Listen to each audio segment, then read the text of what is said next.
yes. Good morning, and welcome to yet another nice episode of Redstone Lapis Lazuli. Turn down this music a bit. Hey everyone.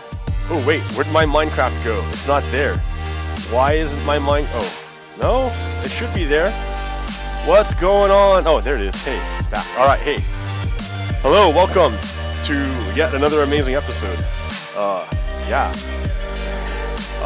If you notice, my forehead is like sunburned. I went to a Black Lives Matter protest on Saturday, and the sun came out. And I wasn't ready. So yeah, alright, here I am, I'm in the nether. They have dropped the nether update. So the nether is a new world. It's a new world! It's a new world!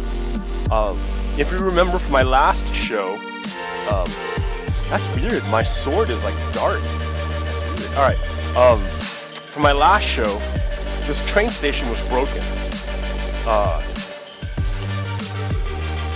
If you remember, all these pigmen, dude, I gotta get, see, the problem with the zombie, yeah, see, that's another thing. With the nether update, they changed the spawning rules, so things spawn a lot more. The nether used to be a pretty boring place. There wasn't a whole lot there. There wasn't like anything there. It wasn't particularly like that. The biggest danger was falling into a pool of lava. Right, so there's like the giant ocean of lava. That was my biggest danger. And then I found out about fire resist potions. These things are great. If you fall in lava, normally I would die. Like that would be the end. Game over. But look at now. Ah! I'm in lava, but I drink a fire resist potion, and suddenly things are okay.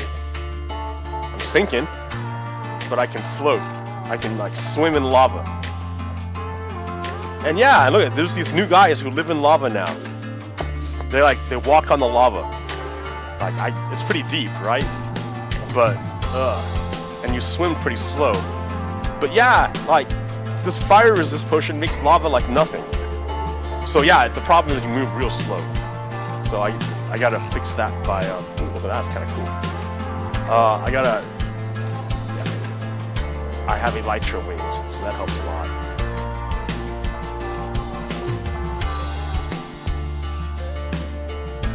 Okay. So the biggest danger used to be lava, but now lava is kind of like not such a super massive danger. What's more dangerous are all the monsters that spawn everywhere. Look at this thing, man, they just spawn everywhere. Look at that, just two just popped up in my face. Like, and okay, so this room is somewhat safe, but not totally safe. Like, other monsters will spawn in here besides the zombie pigmen. And then on top of the zombie pigmen, you have this entirely new race of creatures that live in the nether. Let's see. Man, this music's loud. Turn the music down.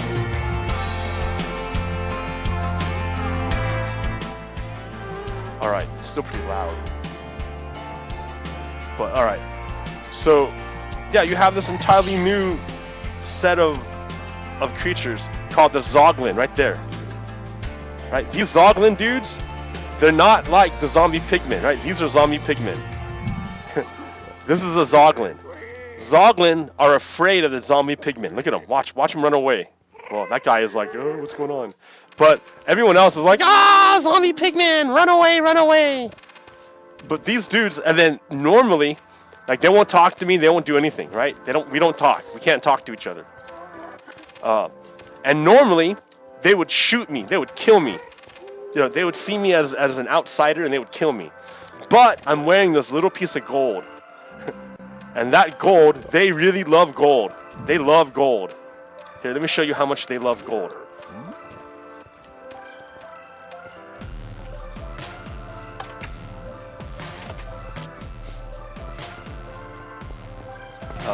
Do I have any gold bars in here? Yeah. That'll work. Let me put some stuff back. Make some room, make some room. I've got too much crap on me. Like this is ridiculous. Look at the crap I've got. Like, it's not sorted or anything. Like, what are you doing in there? You don't go belong in there. Yeah, it's not sorted. I've got too much crap. But here, I just wanted to... Forget it. Let me show you what's up with these pigmen. These new guys. Piglins. The piglins. So they love gold. They dig gold. They won't talk to me. They won't shoot me because I'm wearing some bling. So they won't shoot me. But check this out. If I just throw one piece of gold, they check it out. They pick it up. They look at it. They're like, oh yeah, that's a piece of gold, all right. Yep. I'm going to give you something for it. I'll take this gold and you take these nether pearls. All right. 3 nether pearls. Nice. That's a pretty good trade. And that's what they do, right? And they hunt. Like, that they eat food. So what they'll do is they'll hunt. There's these other things called zoglins. The big like boars, basically. Give me a piece of obsidian. See, look how nice. You can't get obsidian in the nether because there's no water. But you can get it from the zoglin pigmen, or the zoglins. Or the, I don't know. There's like a boar, and then there's these pigmen dudes who hunt the boars. And they're afraid of the zombies. And if you take them, if you take the zoglin, you take these guys, I think zoglin, and you put them through a nether portal into the overworld, they turn into zombie pigmen. So yeah, it's crazy. Anyways, I fixed it. It was broken. You remember I hit this key and it didn't work? Well, now it works. Let me show you. Da-da-da, da-da. Goes to the right one and then goes back. So yeah, they changed things. Like this, this tile, what's it called? Detector rail. It's smooth. It used to be pretty jarring when they would go from here to here, but now it's just like a smooth transition. So that's nice. What I noticed over here, I changed the filter glass. What I noticed, the problem here with my old version, the other version I had, is this yellow reset line. This line is the reset line. It goes whenever you pass over this rail here. There's a rail up here. You can't see it, but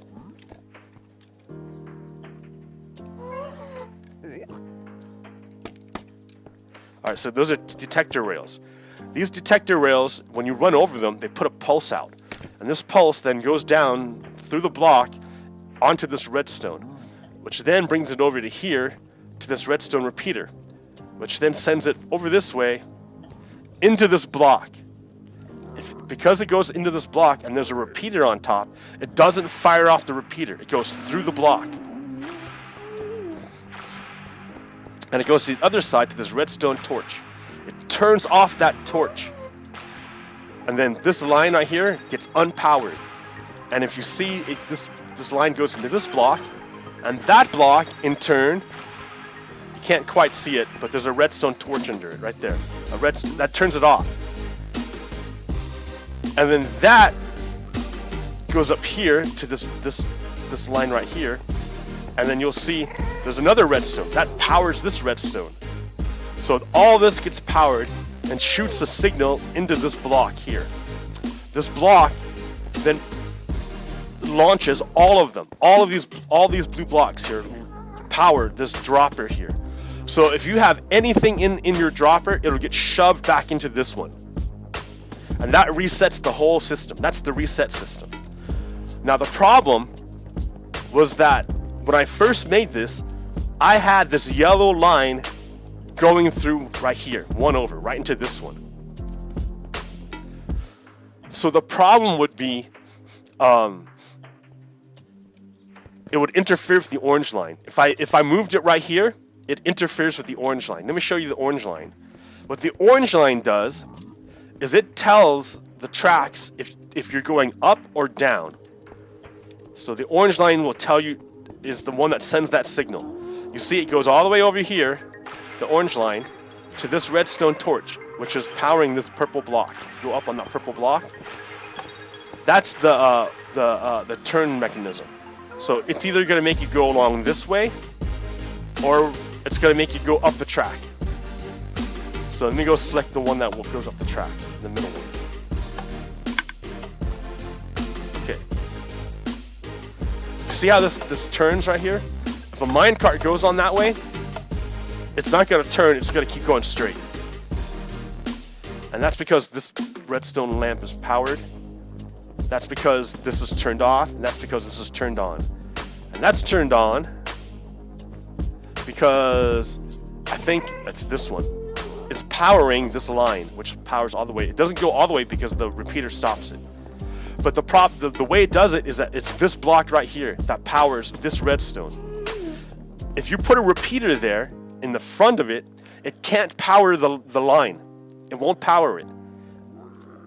The same way how this redstone can go through the block but not power this line because the redstone repeater, the repeater will do the same thing if it's right here. It will stop this signal from reaching this redstone line. And so that broke the whole thing. It broke the up and down mechanism. So all I did was move over one. Did I thought I saved that from the person who told me that. I think I did. Hold on, I gotta find it real quick. So, yep, right there. So I'm gonna open here. I'm gonna close this one. Open this with in-friend view, and then I'm gonna make it so everyone can see what I'm looking at in friend view. What? Didn't work. Maybe if I close this one. Yeah, there it goes. Okay. So the person who helped me out with this was Ashley Wenger. No, what? Uh-oh. Okay, there we go. Ashley Wenger, Ashley Wagner. This person left a signal, or left a message. The message says, if you are having an issue with your center track not working due to the switch block not being activated, I was able to figure out a fix. Your yellow reset line needs to be in between the orange sections. Otherwise, the repeater going to the track switch block isn't able to be powered. All I did was move the whole yellow reset system over by one block, and all of my 15 stops are working now. Hope that helps. Yep. So it did. It totally helped. That's how I learned about this whole system.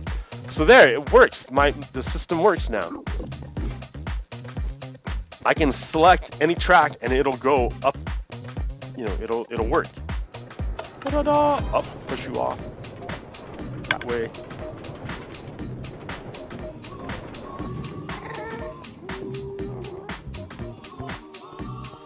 So yay, I fixed that part.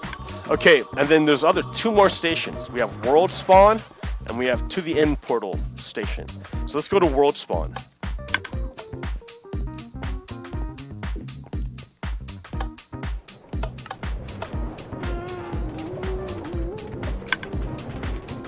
Alright, I'm outside the nether, or outside the confines of the rail station. Yeah, this is like a new biome. This is the new areas. There's my station over the pool of lava. So I made a new station here. And this station goes to World Spawn.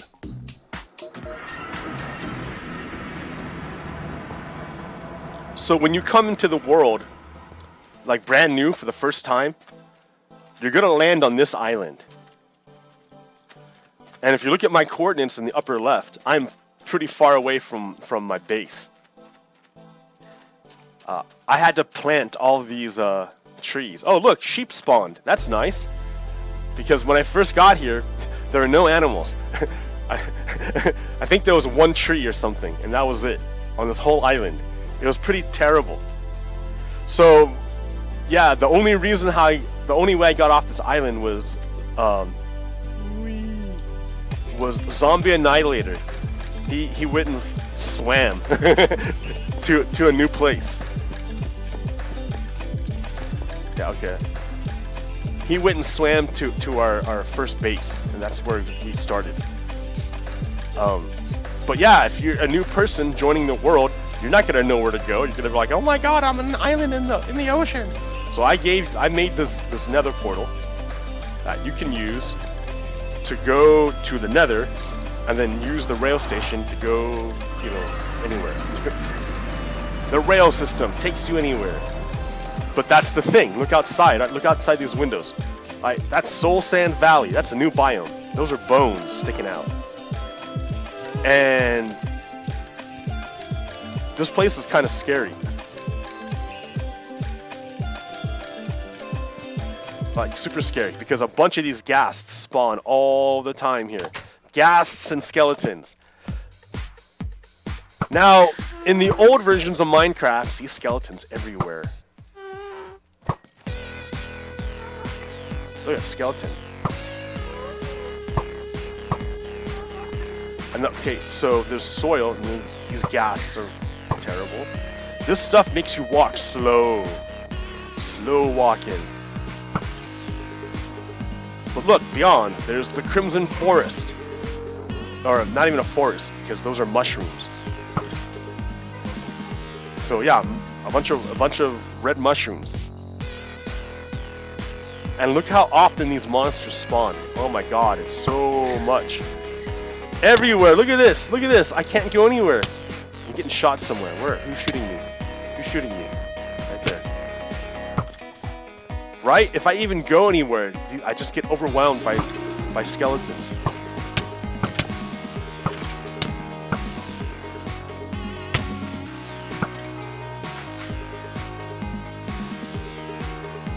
I mean, for real. They're everywhere. Like, this is like a dangerous place. So yeah, don't go there. Okay.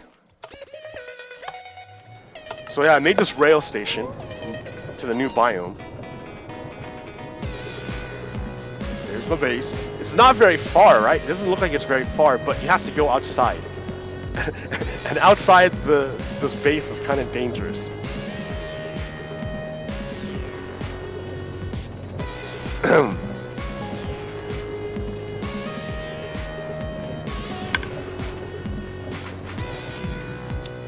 The other spawn I made was to the end portal. Now the end portal was pretty far away, and I made a path in the overworld, but it took forever. I dug so many bricks. It was just crazy. So space is compressed in the nether, which means for every 1 block in the nether, you move 8 blocks in the overworld. So you can cover vast distances in a short time. Look at this. There's another fortress right here. I haven't even checked it out. But yeah, I gotta check out the new nether, the way they generate the new nether fortresses. But it's in the middle of the crimson biome. Like, look at that.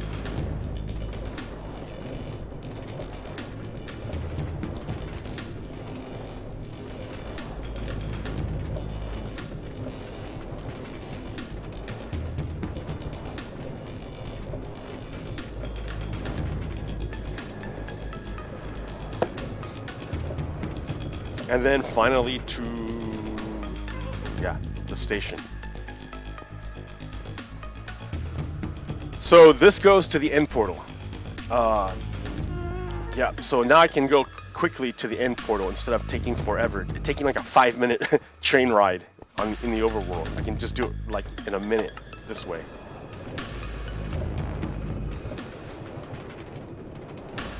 La la la.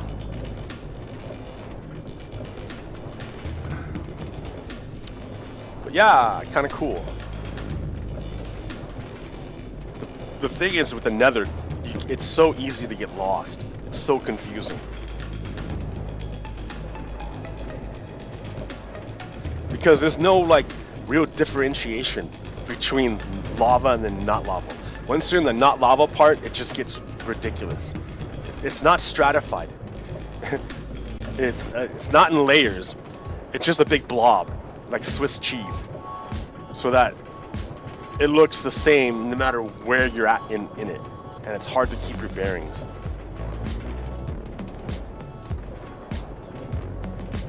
But yeah, now the nether station is starting to happen. Starting to develop here.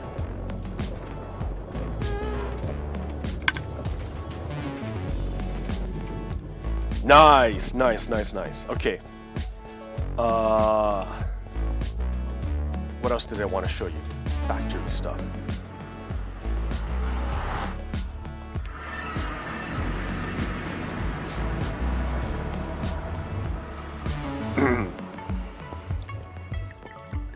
Okay, so the update, the nether update, it changed some stuff.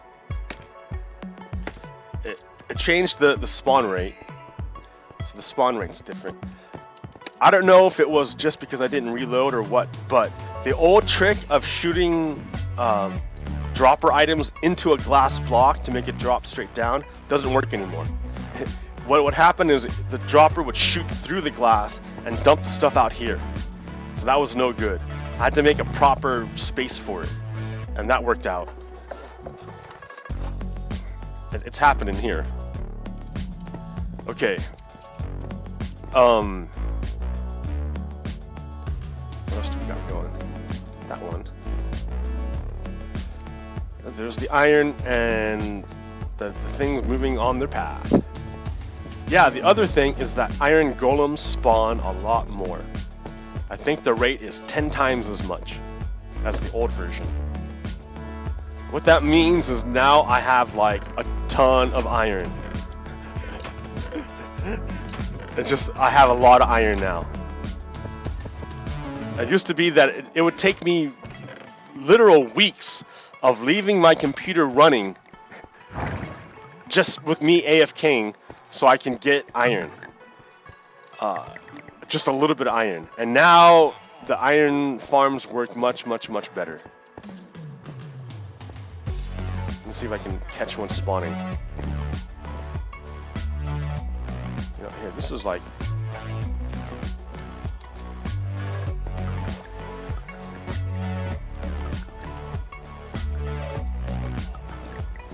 They should spawn like all the time.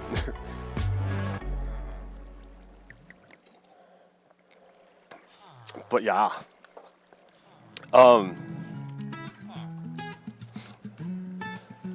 So there's a whole bunch of stuff going down.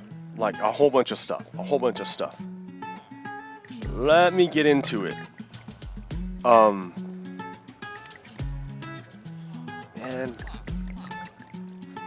Now I look at it and I'm like, I don't even want to bother. I was so angry yesterday and I had so much, like, anger that I was gonna dump into this podcast or this show. And today I'm just tired. I went protesting and now I'm tired, and I don't want to talk about it. I guess I shouldn't. Oh, there he is. See? There's a guy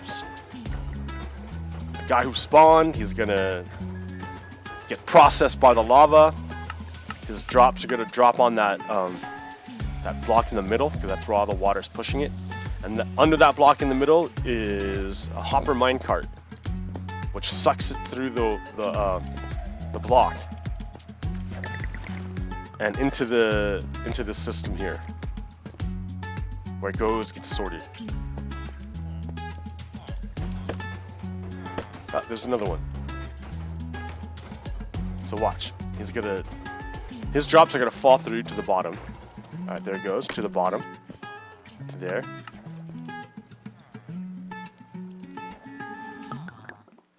And there it goes. There it goes. This goes around. And to its correct thing in the sorting machine. Into the correct box. It's all automated. I don't have to do anything. I already did everything. So yeah, so that one's great. I get gold and I get iron. And I have too much gunpowder. I can't use it all. I cannot use it all. So I made Navy Nexuses. His creeper farm still works pretty good. And if you just hang out here, creepers will spawn.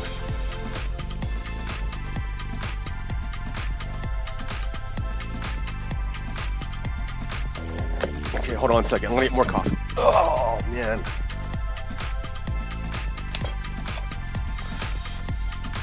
Gotta get another coffee pot that's bigger. Ooh.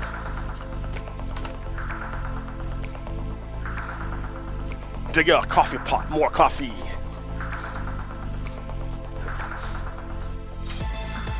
So yeah, those, you can watch those creepers falling down, dude. They're just spawning and falling and getting processed down in the bottom. Even with the new spawning rules, this one still works pretty good. And again, I don't need as much gunpowder as I have. I don't know. I guess I'm gonna make a TNT machine, like launching machine. I don't know, to go mining. I don't know. I don't know.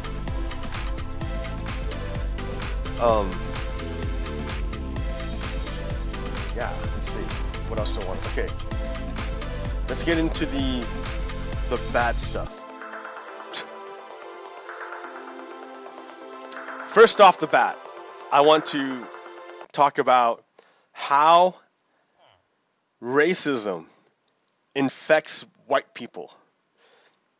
And it's not like they're bad, it's that it's literally in their brain. Like it's inside them, not in their brain. It's socialized into their behavior.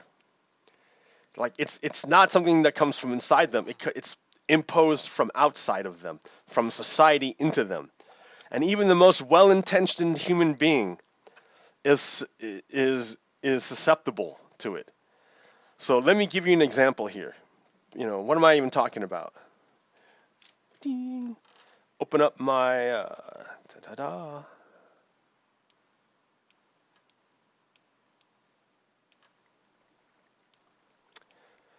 Look at me move all my windows and stuff. Sorry, guys. Okay. Eric Garland.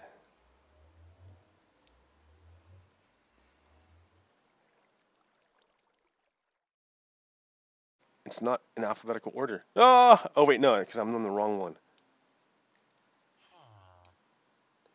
Alright, so I do need this window. Yeah. Damn, dude.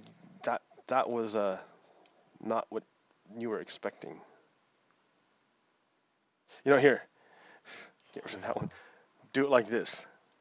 I'm looking at it. I don't know what I'm doing.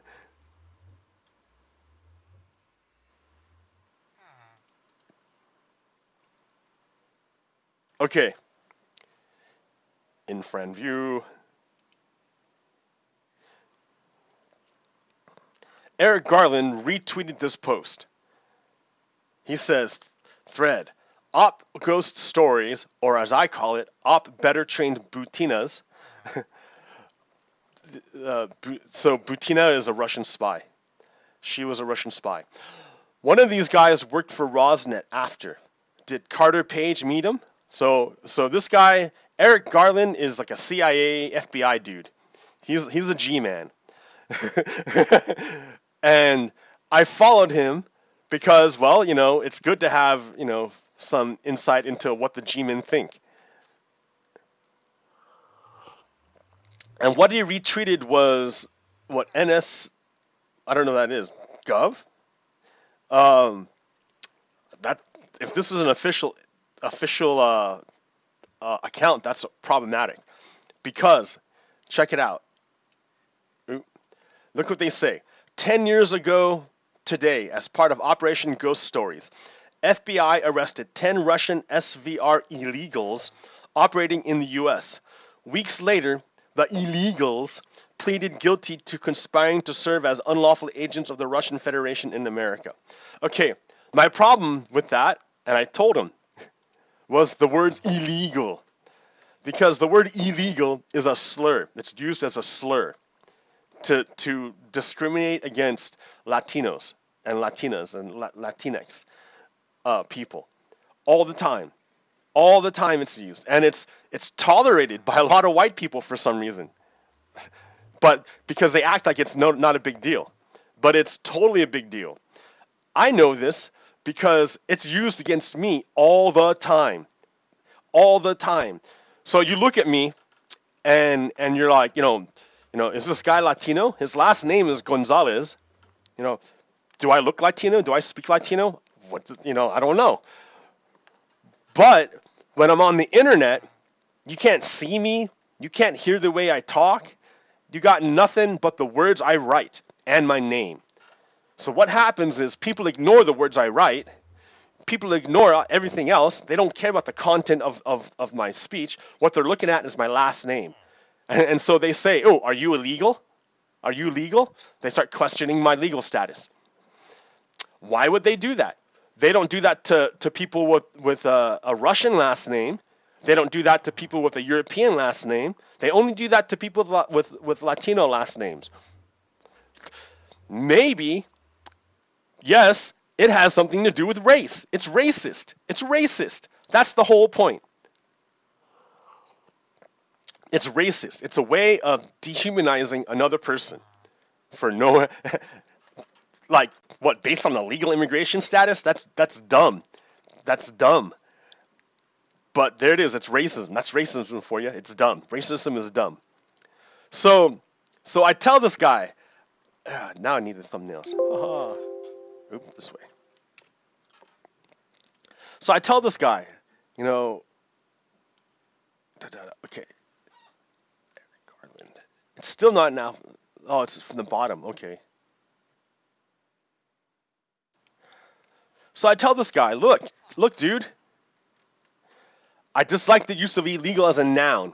It's used to demonize brown-skinned immigrants and people of Latino ancestry. Doesn't matter if it's being used against white people. The problem is Eric Garland took offense at that. He personally took offense because if you go back to his original tweet, look at my reply. Eric Garland hid my reply. He did not like his racism being called out. He hid it. And then he had a fanboy come on and try to defend him. The fanboy said, it couldn't be more aptly applied than in this case. The people being referred to were here illegally, doing illegal things under illegal orders as part of a much larger, much more illegal operation. To which I reply, is it apt? Is illegal a noun? You look in the definition. Oh, it's adjective, adjective, adjective. It's an adjective. It's an adjective. It's a describing word. It's not a thing. It's a thing. It's a describing word. All those things he talked about were things that spies do. But the word he used is connected, is used as a hate slur against Latinos.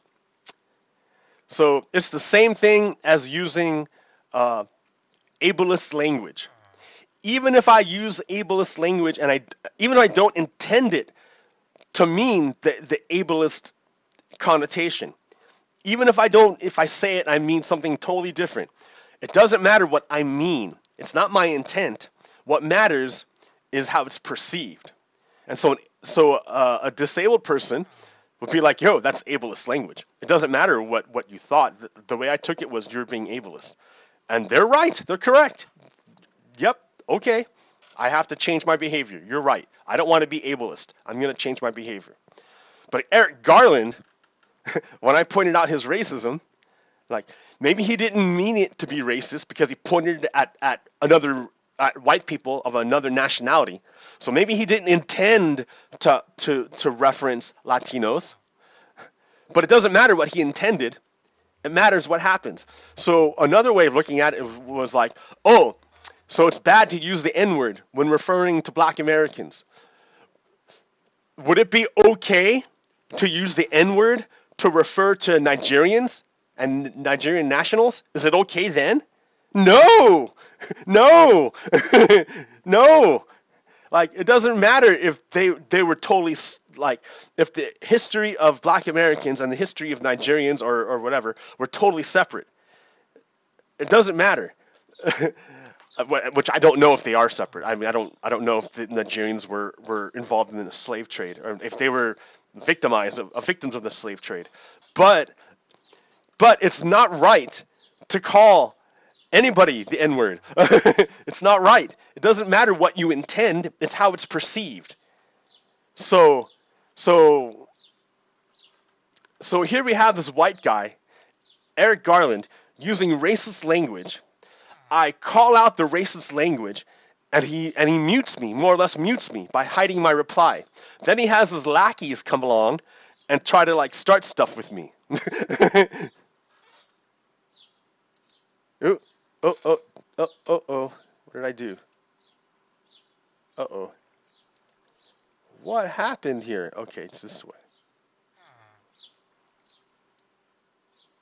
Oh, what did I do? Alright, nothing. Okay. It doesn't matter. I'm gonna go back over here. Oh, that's what I did. I closed the that thing. Okay. I'm going back here. So here I say, look, it was egregious. I'm all for defending the USA and her ideals, but using a racial slur is antithetical to those ideals. Take it as a learning experience about race and language instead of being frail about it. Because look at it, right? If you're defending the United States, what does the United States stand for? Truth, justice, and liberty. That's our ideals. That's the things that Americans strive to be. If you're using racist language, you're being opposite of the ideals of the United States. Doesn't matter if you're using those words to defend the United States. It's like saying, oh yeah, it's okay for us to use biological weapons because we're defending America. No, biological weapons are inhumane. They're banned. They're illegal. They're illegal. You cannot defend using biological weapons, even as defense of the nation. Same thing. You can't defend using racist language, even if you're defending the America with it. It's racist language. It's the opposite of what we stand for. And so, what was the end result of me doing this? You're blocked. He blocked me. The white guy who used racist language and the racist language got called out, he blocked me for it. Man, wow, Eric Garland. Like, it's like you fall apart if you get touched. That's weird. That's so weird. For a guy acting all tough and, yeah, I'm a G-man. Yeah, look at me, the FBI, the CIA, G-man, yeah. But you get touched and boom, you fall over. What is that? What?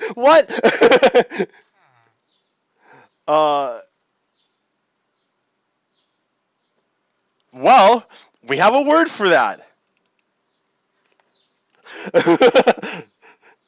A sociologist examines the white fragility that prevents white Americans from confronting racism. This is by reporter Katie Waldman from the New Yorker in 2018. So it's not a new thing. Like, they've been looking at it for quite a while. All right. So real quick, so she's talking about another researcher, a sociologist, Robin DiAngelo, who wrote a book. In more than 20 years of running diversity training and cultural competency workshops for American companies, the academic and educator Robin DiAngelo has noticed that white people are sensationally, histrionically bad at discussing racism. Like waves on a sand, their reactions form predictable patterns. they will insist that they were taught to treat everyone the same, and that they are colorblind, that they don't care if you're pink or purple or polka dotted. They will point to friends and family members of color, a history of civil rights activism, or more salient issue such as class or gender. They will shout and bluster. They will cry. They will block you. In 2011, D'Angelo coined the term white fragility to describe the disbelieving defensiveness that white people exhibit when their ideas about race and racism are challenged, and particularly when they feel implicated in white supremacy. Why, she wondered, did her feedback prompt such resistance? As if the mention of racism were more offensive than the fact or practice of it.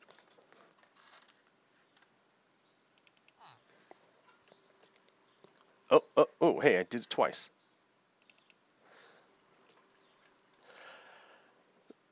So she said, I have found that the only way to give feedback without triggering white fragility is to not give it at all, she remarks wryly.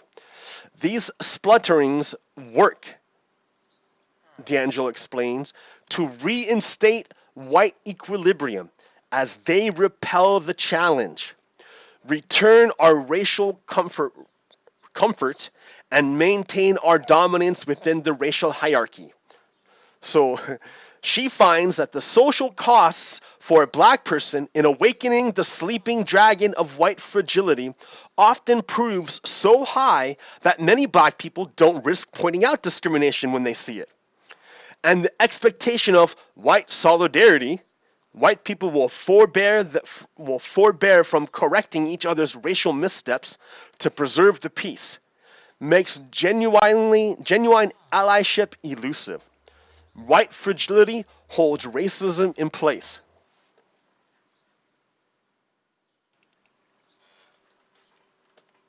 Oh, crap.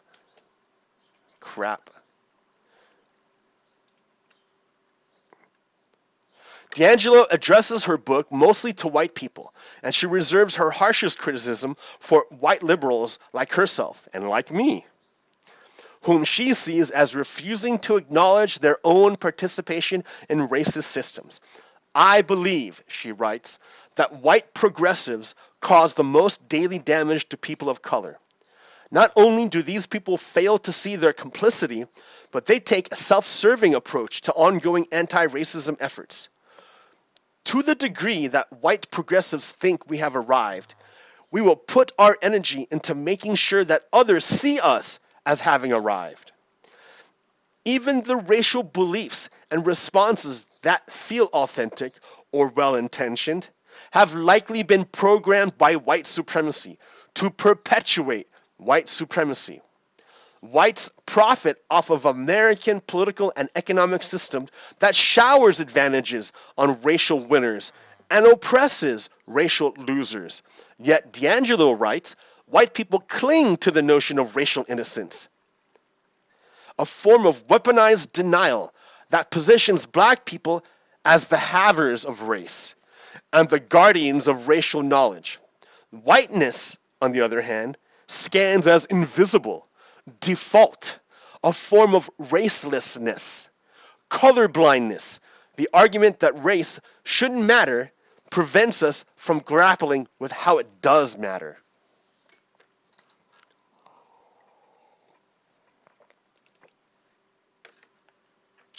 So,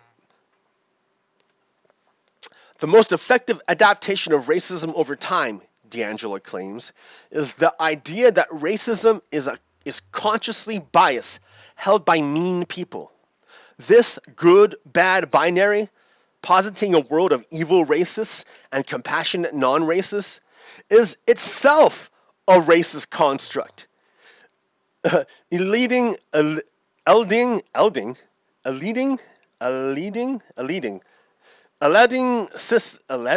systematic injustice and imbuing racism with such shattering moral meaning that white people, especially progressives, cannot bear to face their collusion in it. Pause on that, white listener. You may have subconsciously developed your strong negative feelings about racism in order to escape having to help dismantle it. Oh, oh. So yeah, dude, I don't know where to position myself. I'm not really sure where my position is. All right, I'm I'm half white. My mom's white. That's how she describes herself, and I think that's how my grandparents would describe themselves, as white. I mean, they'll break it down to like, oh yeah, well, your grandfather was Canadian, like Quebec, and they came from Belgium, and like da da da. Okay, um, but white. They're white. Okay, and then my biological father is Filipino, so I'm half white, half Filipino. But my biological father didn't raise me. I was raised by a Mexican man, who was here illegally when he got married to my mom. So my dad was here illegally from Mexico when he married my mom. So I was so yeah. So I was raised by uh, an illegal immigrant, an immigrant with no legal status, with the status of illegal. That was my dad. That's my dad. That's the man who raised me and made sure I was, taken care of, who helped take care of me, helped raise me. So, and then also, I had a great fortune. I was very, very, very, very fortunate to be able to travel a bit. So I studied in France and Spain, and I traveled a bit in Western Europe. And I lived in Japan for 3 years, and I traveled through Asia and Southeast Asia.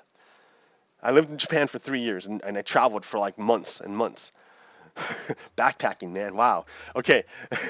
um, so yeah, it's a little, I, like,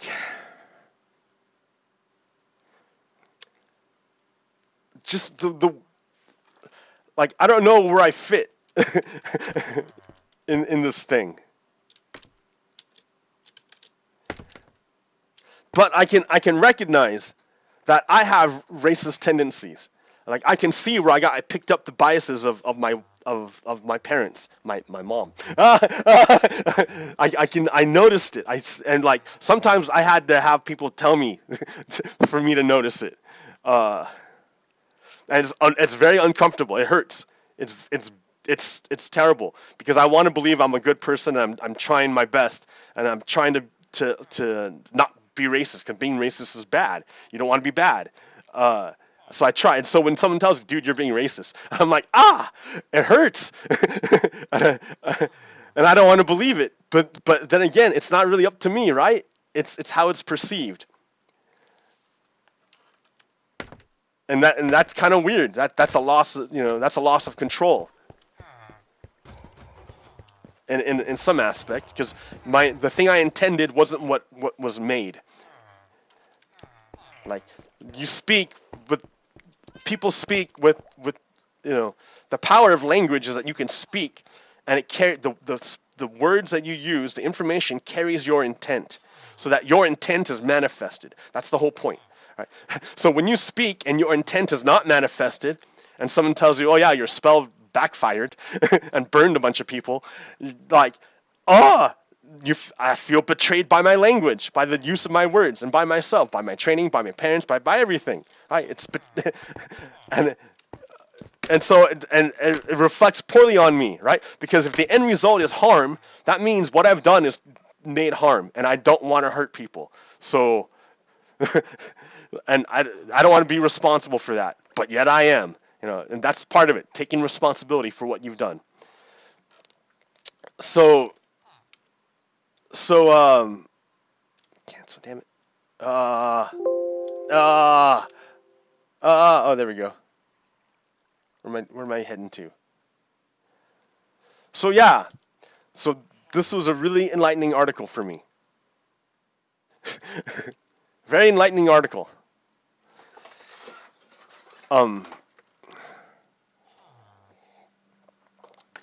Because um, here, let me give you an example of how I had racism in me, and I had to like scrub it out, and it was painful. It was painful for me to scrub it out. I'm sure it was painful for everyone else who had to like stumble upon it. So the whole genesis of this stuff was I saw a sign at a set. I was protesting, right, at the Salem Saturday Market, and I was trying to bring attention to the fact that Donald Trump was a traitor, that he worked with Russia to overthrow the 2016 elections. At the same place, there were a bunch of white people who brought out this sign saying the opposite. They were saying that Russia is not the enemy. The opposite of what I'm saying. They're saying that the enemy is our own government and the people who give us information. So that was part of what got me to do this show, is that these white people were showing up and siding with the enemy in the takeover of the United States, because that's what's going on. We're at war with Russia, and these guys were helping the Russians take over our country. So this is back in what, 2018?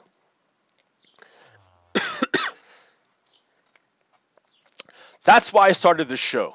That's one of the reasons. One of the other reasons why I started this show was because I was talking to this older dude, this older veteran at Starbucks. I would go to the Starbucks near my work every day to talk to this man, to try to explain to him that Russia is taking over our country, that they're attacking us. I tried to explain it to him, and what he did was he just repeated all the nasty Fox News propaganda fascism you could think of. And it eventually came to the point that he told me his grandfather, or his father, I can't remember which one, was an officer in the Nazi army during World War II. And at the Battle of the Bulge, he told me his grandfather, or his father, Nazi officer, executed a bunch of American POWs. That they were there at Battle of the Bulge. He didn't pack them away. He murdered them. He just murdered them. Took their weapons away and murdered them.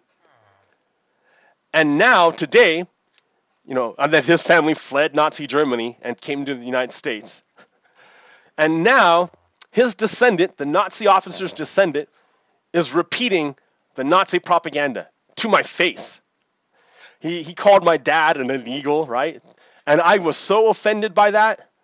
And I tried to explain to him, calling Hispanics illegal is the same thing as using the N-word. And I at that time I believed it. I really believed it. I really believed it. I'm like, you're doing the same thing. You're using a word as a racial slur to put people down. And I believed it was the same thing. Little did I know. I was ignorant. I didn't understand. I didn't understand the weight of history behind the N-word. I didn't understand it. I didn't appreciate it. Because they're not, they're in the same ballpark, but they're, or the same sport. They're the same sport, but they're not the same league.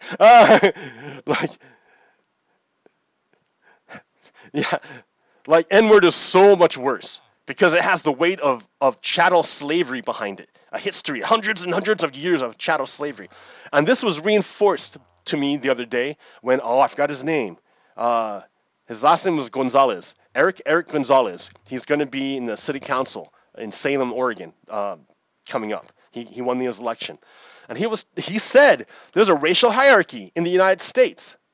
He said it. And I'm like, okay. Because I've heard that before. Not in the United States, but I heard that in the United Arab Emirates. They too have a racial hierarchy. And it was explained to me, this racial hierarchy. It was more like a national hierarchy than racial. But it might have been racial because maybe she meant white Americans and not all Americans. I don't know. Because in her hierarchy, she said it was Arabs, at the top, then UK, and then Americans third. And then you have maybe the other nationals, and then at the bottom, because their labor race are Pakistanis and Indians and Filipinos. You know, people with dark skin from poor countries. So I'm like, okay, I understand that the United States is very similar to the UAE with its racial hierarchy. Okay, I get it. So now if I get that, then I also have to get that the N-word is way worse than saying illegal. Like illegal is bad, but you know when you're calling someone illegal, but N-word is way worse. So that was my painful like understanding that I was being racist without intending it, but it was that was the meaning. That was what was happening. So I had to accept responsibility for being racist. and you don't want to do that. I don't want to do that. But there it is, right? It happened.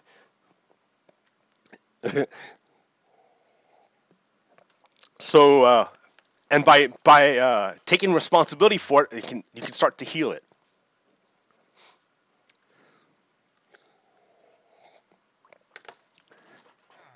So yeah. So so uh so yeah, I flipped out on this guy, right? In the cafe. I flipped out on him. I flipped out. I flipped out. I didn't hurt him or anything. Not, you know, I didn't physically threaten him, but I made sure everyone knew that he was a Nazi, that he was the reincarnation of Nazis. He was right there. And he tried to defend himself saying, "Oh, but I was in the armed forces." Well, guess what, dude? The white supremacists have infiltrated the armed forces.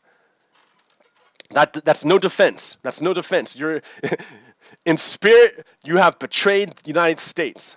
In spirit, you have betrayed the United States. You're a Nazi. And I made sure everyone knew.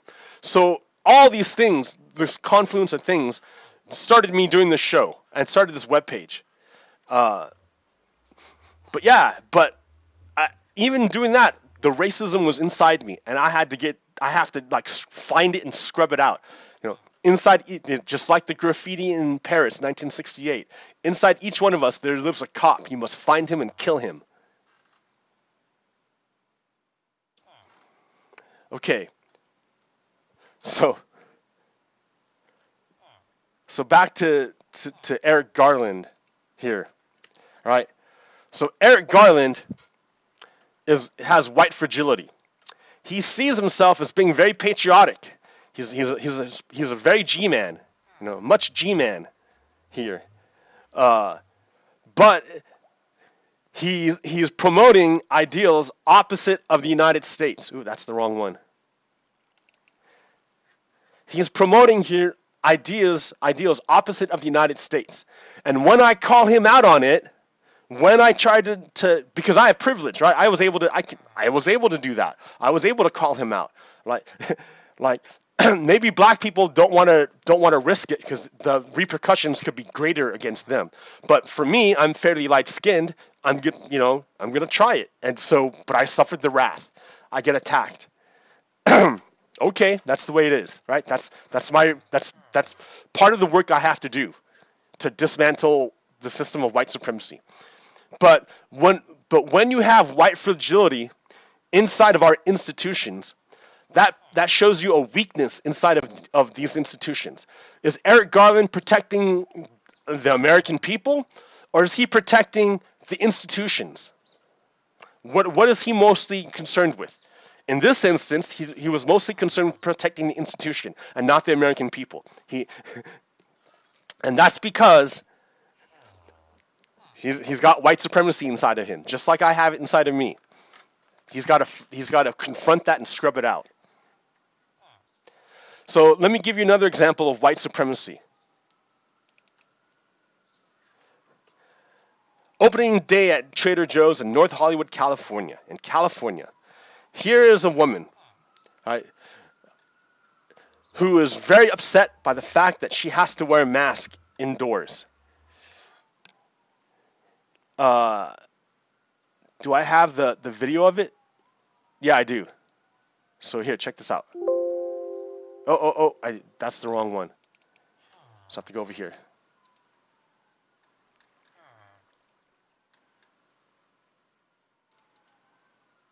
So many.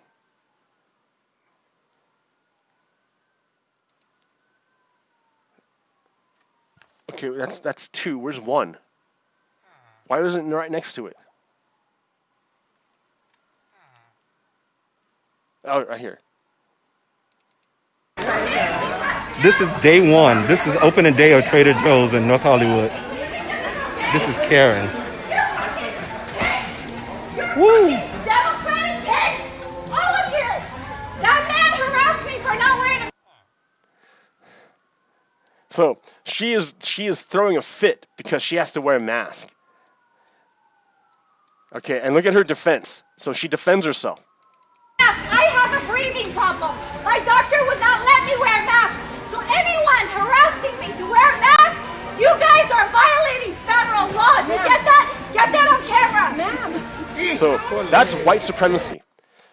So her privilege, her white privilege, is that she doesn't have to wear a mask, and she lies. She lies to defend that privilege.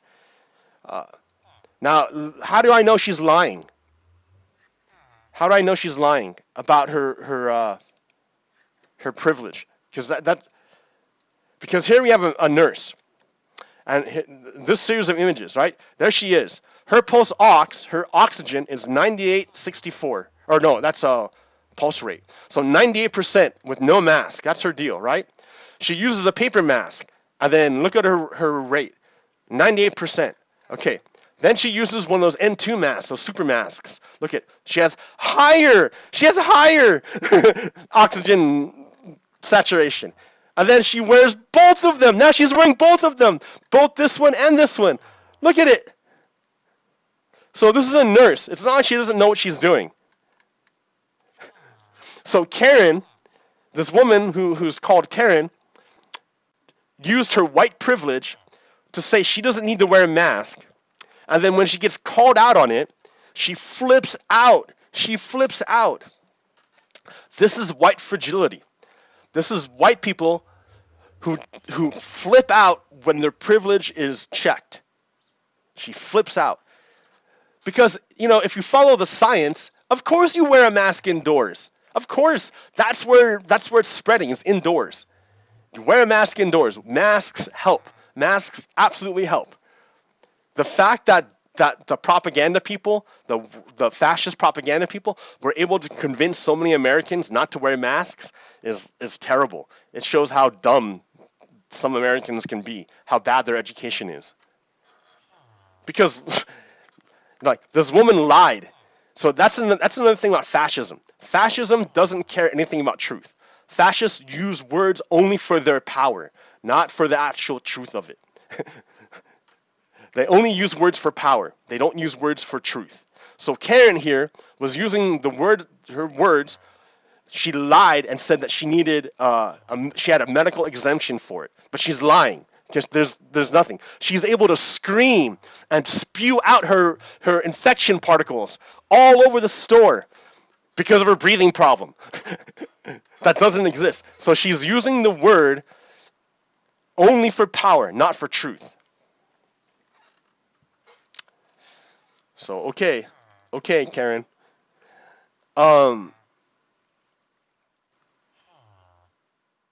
So yeah, this white supremacy is inside white people. It's inside. Is it gonna disappear? I don't know.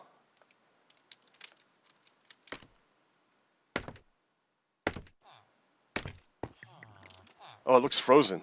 Oh no, it doesn't. I just froze. Okay.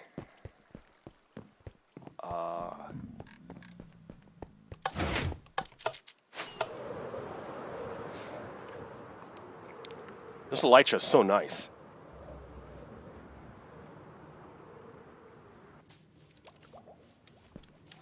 I added some vines. Ooh, spooky. Spooky.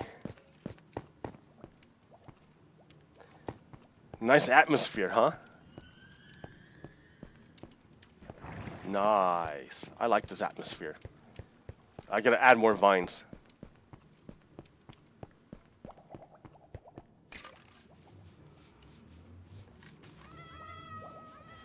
Okay.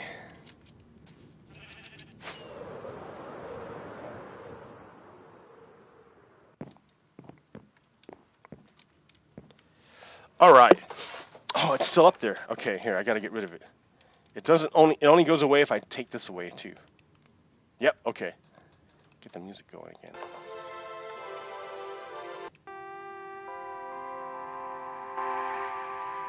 Okay, what else do I got here?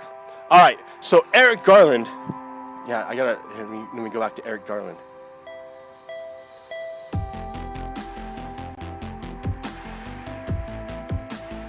So Eric Garland here, Super G-Man, has white fragility. He says he's unable to see color. I don't know if he says that, but he was unable to own up to his racist language. He couldn't handle it, and because of that, you know, he's not unique in the FBI CIA. Because and that's a weakness. That's a weakness. That lack of diversity is a weakness. And look how it manifests. Look how this weakness manifests. Oh, dude. Here, I need that back up again. See, if I had another person doing this for me, whose job was only to do this stuff, it'd be much easier. Okay. Okay, where's that? Neo-Nazis. Oh, that's right. This is going the other way. Can I change it alphabetical differently? Oh, okay, neo-Nazis. Backwards. There it is. So the weakness is like this. U.S. soldier admits plotting with neo-Nazi cult to kill fellow troops. The soldier, an army private, confessed that he hoped to cause the deaths of as many of his fellow service members as possible, federal prosecutors said. So, it's known that white supremacists are encouraged to go into the army or into the armed forces to get weapons training, so they can come out and kill people. Because white supremacists are not allied with the United States; they're opposed to the United States. White supremacists are allied with the Confederacy, who are trying to overthrow the United States.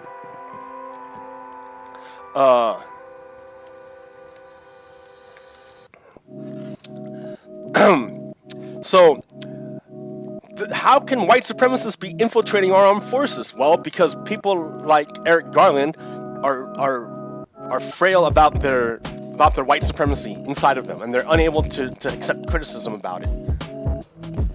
They can't do it. It clouds their vision, so that they become less effective at defending the United States. So if he cared about being a G-man, he would rectify his deal. What else do I got? Caring white supremacy. Here, okay. Let me do another thing to show you the like.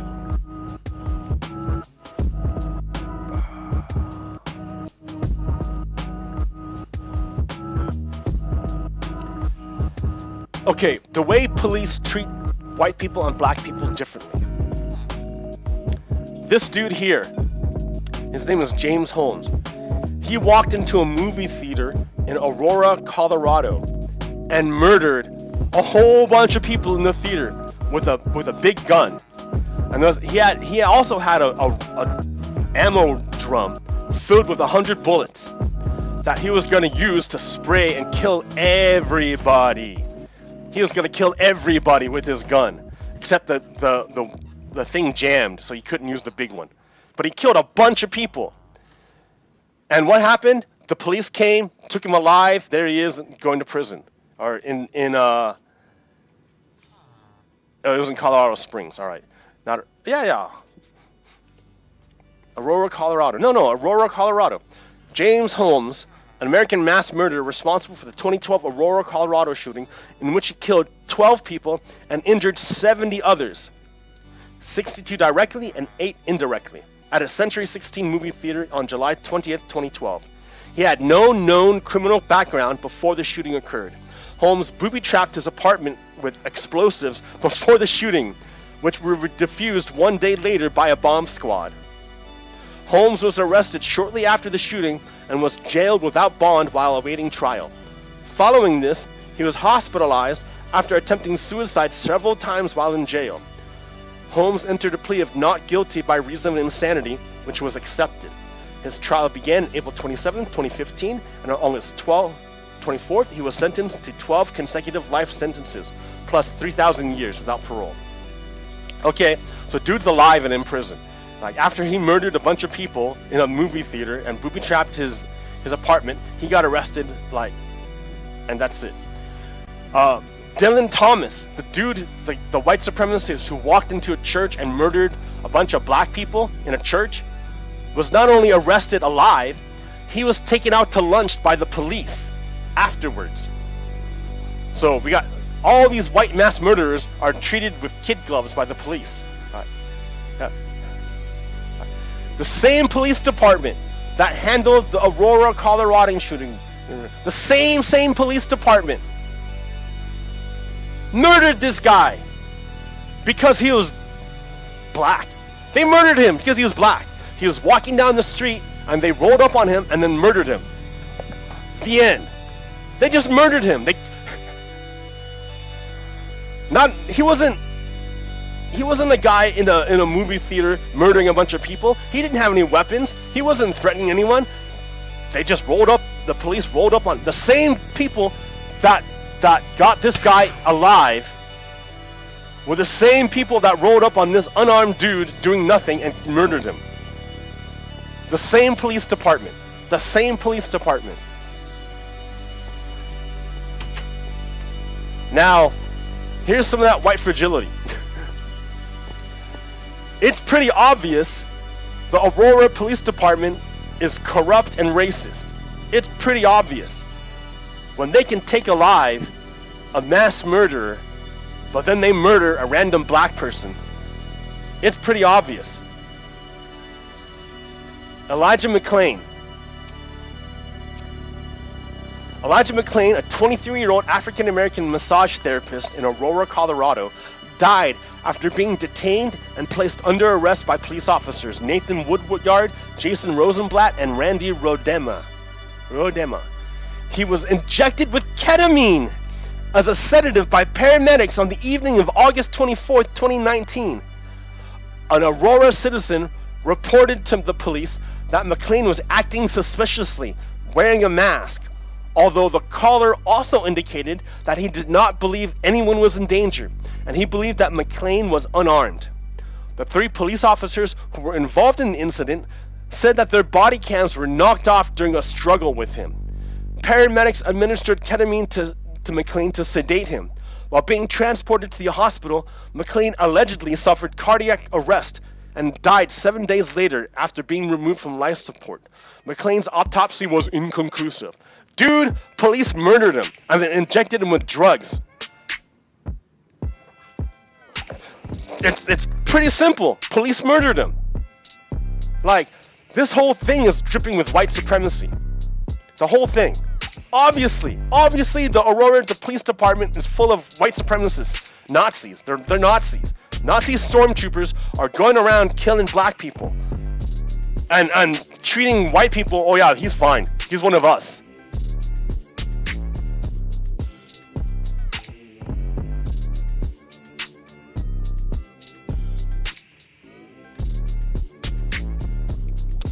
So here, let me give you another example of how white supremacy helps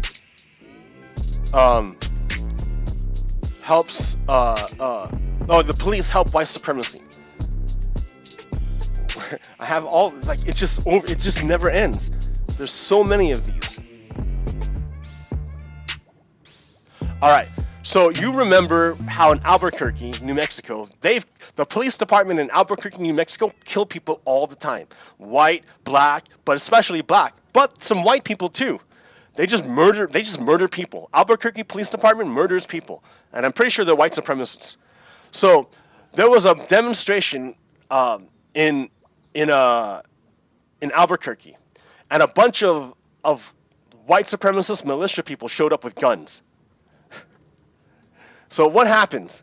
Here's one dude, right? He's a white supremacist and he's trying to hurt people. Okay, wait. Okay, oh, right there. You see in his hand, he's holding a can of mace, and now he's putting it in his pocket. The woman who's standing in front of him is stopping him from going inside the crowd. She doesn't want him in the crowd. The people don't want him there. Nobody wants him there. He's trying to push his way through anyways. Now watch what happens. Whoa! So dude with a can of mace in his and he has a gun, but we don't know that yet. Grabs a woman and throws her to the ground, and he's armed, and he does this. So everyone's flipping out, right? Like, what the hell you doing? Dude, get out. Everyone's like, get out. You violent assholes, get out. Okay, here, let's watch that again. Alright, dude in the blue, you see him in the blue? They're trying to keep him out. They're like, don't come in. And he's holding his can of mace. He puts his can of mace in. He's holding his can of mace. And he throws that woman to the ground. He tackles her. So dude is violent. He's a white supremacist and he's violent. Okay, what happens next? 1, 2. Now they're driving him away.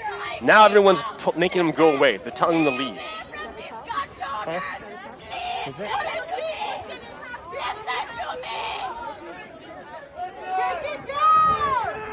Pushing and shoving, no shit. Already watching their crowd. He's on his phone, whatever. So he's been pushed out of the group, right? He's gone.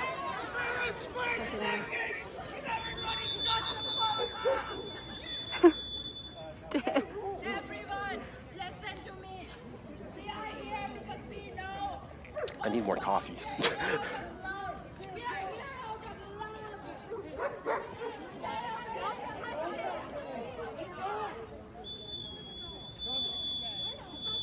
What's happening now? Right, over there, you see in the back, right there? Dudes with guns. Are they there to help protect the protesters? No, they're there to intimidate the protesters. That's their point. That's why they have weapons on them. The whole point. Fuck you, man. They want to intimidate protesters. There's another dude up there. You see him with a gun? You see that guy with a gun? That white supremacist with the gun? Look at them. Look at these guys, dude.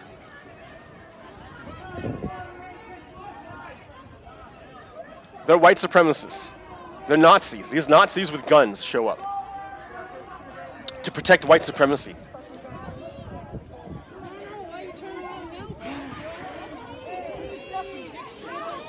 Oh, he's coming back! What the hell, dude? You just got kicked out! Why are you coming back? There's the dude in blue. He just threw a woman to the ground, and the crowd kicked him out. And now he's coming back.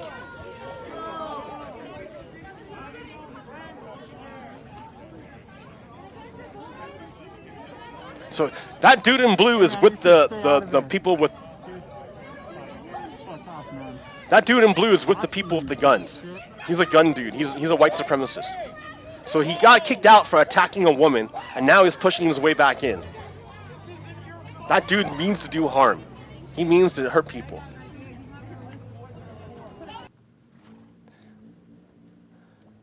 So that's 2. Let's see. What do I got for 3? Where'd it go?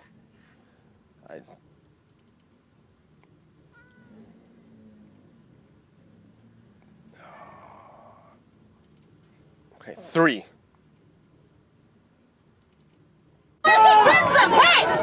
Don't touch them! What's this? I don't know what this is. What's going on here?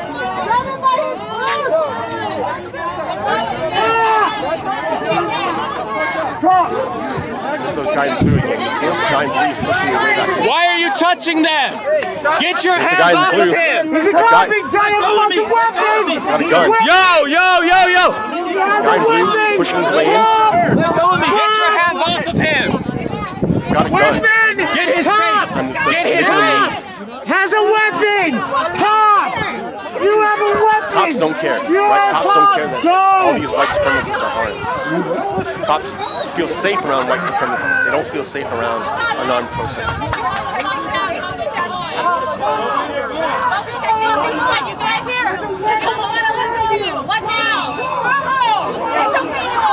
So the crowd is pushing them out. These are the ones that are fucking pushing people over. Yes. Yep.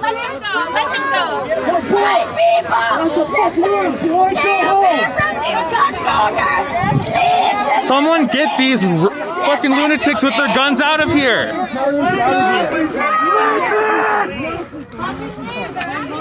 So it looks like are those militia Then members? go Militia members are standing with their arms Why are you here? against the protesters. Shut the fuck up! All right, 4, 3, and then 4. I think here's the compilation. So here's the dude in white, or the blue, pushed some woman off the statue. Fuck. Fucking Guardish has their gun out. They're trying to shoot. Oh my god. This is when he took the gun out, and they're trying to keep him out.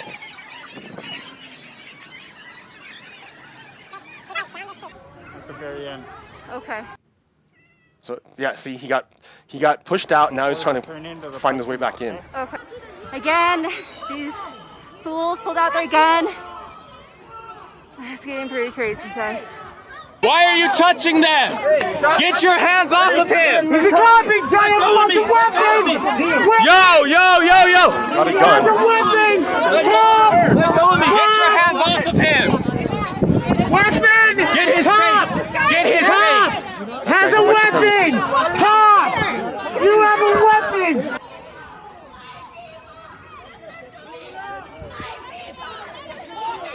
So dude's got a gun.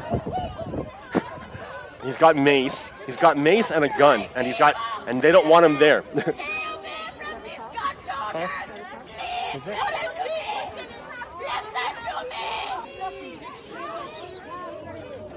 Keep an eye on that guy. Now he's trying to come back in again.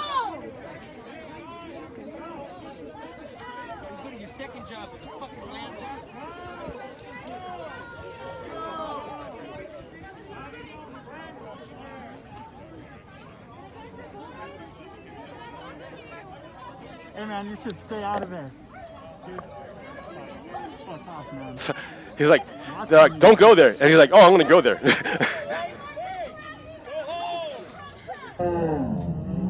Okay, now he pushes another woman off. See? Now he's holding this can of mace, pepper spray, whatever. Throws her to the ground. So it's a third person. He likes attacking women.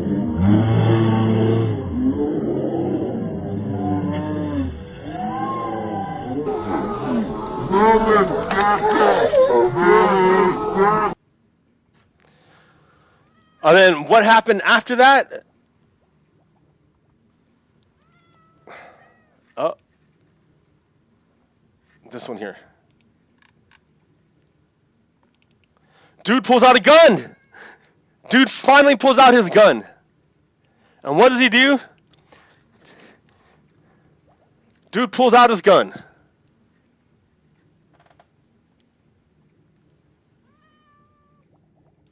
And he shoots somebody in the back. Dude pulls out his gun, shoots someone in the back.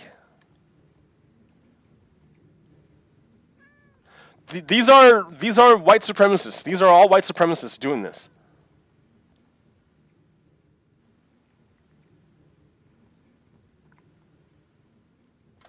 So people like Eric Garland, who are frail, I'm frail too, right? I don't like I don't like getting called out for racism. But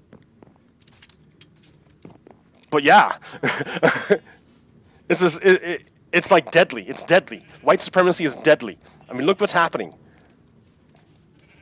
I don't have it pulled up. I have like video. So I went to this. Well, here I'm going to talk about this real quick. This is my eventual rail switching system. This is a new block. This is a target block, and it's hooked up to this pulse extender. This machine here is a pulse extender. Basically, because the pulse for this block is really short, but if you put it in this pulse extender, it lasts longer. And so the idea is that you're coming along the track, right? And it's gonna make you turn in this way. But if you shoot this, the track will switch. You see, it switches, so you go straight. And then after you pass by it, it'll switch back. So I can adjust the pulse for however long I need. But otherwise, it wouldn't. If I didn't do that, it wouldn't last long enough. So I have to maybe shorten it a little bit. But yeah. So now that's a brand new thing. Like I couldn't do that before. This block is gonna make it so I can. My idea is to make a loop that, like a big rail loop that goes around like the different locations here. And if you want to get off the loop, you shoot the target block with bow and arrow, and you'll get off the loop. And if not, then you keep going on the loop. So it's just like a fun thing. But yeah, that's like an idea I can do now. I can, instead of making like just one station direct line or whatever, I can make this loop and have like off ramps that work out. So yeah, I had to learn how to do it though. It wasn't like obvious. It wasn't obvious. There was no obvious solution. I had to figure it out. And then go back. Go back. You switched, and then go back. Okay, super long.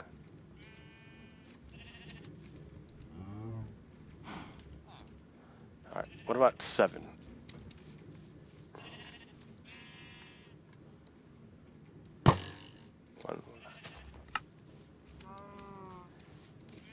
Maybe 10?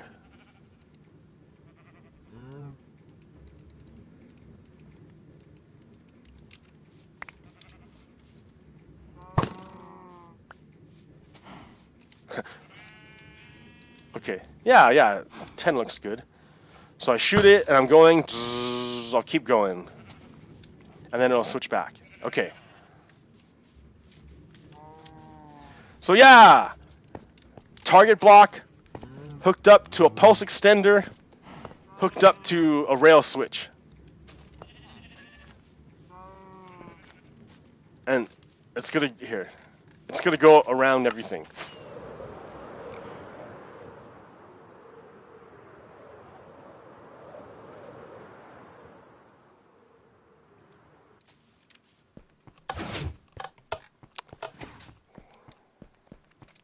So eventually, I'm gonna have to extend my map to these 3 up here. So here's where we are right here, right now. This is the that's that right there. And then that right there is the iron farm over on the other side. That's my creeper farm right there, creeper farm. And then over there is the auto farms. And then here's the empty village. And above this empty village, I want to put a trading post, because that way it's going to be 100 blocks away from that farm and from the iron farm. So I can use it for stuff. And then I'm going to make a train line, a loop. I don't know about Brian's place, but like to go around. I don't know. I have to make more stuff to look at. I don't know. But yeah.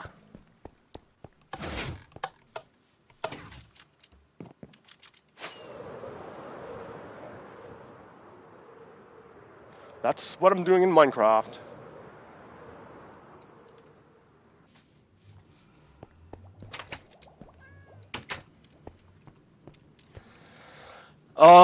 What else do I got? How long have I been going? Hour and a half. Okay, this is enough for now, I think. All right, guys and gals and everyone. I'll probably do a pirate episode because I have more stuff. But, oh yeah, wait, real quick. I should talk about it before I forget. Donald.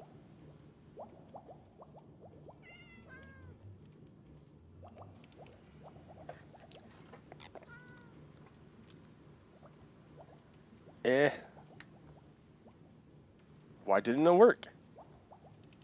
Yeah, no, that's not the one. Yeah, it is. Okay. Exclusive. A Russian spy unit secretly offered bounties to militants in Afghanistan for killing American troops. U.S. intelligence officers found. Trump and the White House have known for months, but have not authorized any response. So Putin has been giving people money to kill American troops. Donald knew about it and didn't say anything. Now Donald is saying, "Oh, we didn't know," and then Donald's lackey in the intelligence, the director of national intelligence, Donald's lackey, is saying, "Oh yeah, he didn't know because we didn't tell him." But people are saying, "No, he did know," and if he didn't tell, if the director of national intelligence knew and didn't tell Donald, why hasn't Donald fired the director of national intelligence? See, none of it holds up. They're covering it up. So Donald is covering up the fact that his ally, Putin, was killing American troops, had a bounty to kill American troops. I mean, if you pay somebody to do something, that's pretty much doing it yourself, right? I mean, it's not doing it yourself, like the exact same. But if a mob boss tells his lackeys to kill a dude, the mob boss is responsible, even if the mob boss didn't pull the trigger. So Donald Trump's a traitor. But I've been saying Donald Trump's a traitor forever. And the GOP, the Republicans, they're traitors too. They're not really with the Americans, they're with the Confederates. GOP are the reincarnation of the Confederacy. And you know this because the Republicans are all about defending Confederate monuments. That's how come you know that the Republicans are Confederates, because they're the ones defending the Confederate monuments. Here, you want to look here? Look at this. This is called Stone Mountain. It's a Confederate monument, and I think Georgia. And all those people that were carved into the mountain are Confederate leaders. This is in the United States, in Georgia. And look at all those white supremacists hanging out in front of it, like absorbing the white Confederacy, the white supremacy. Like, Republican, this is in a Republican state. You know, Georgia is a Confederate state with Confederate leaders. Like, it's under the control of the Confederacy. That's what the Confederates do, and that's what Republicans are defending. Stuff like this. So don't tell me this nonsense that it was the Democrats. That's such a dumb. It's so stupid. It's obvious to anyone paying attention that Republicans are the reincarnation of the Confederacy. So if you're okay with being with the Confederates, go ahead and call yourself a Republican. I know exactly what you are.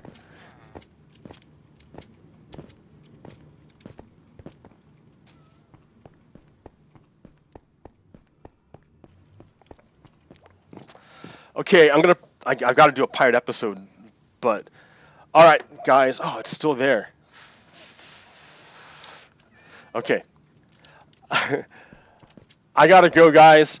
I've been going for too long. There's not a whole lot of Minecraft, sorry, but you know, stuff is happening.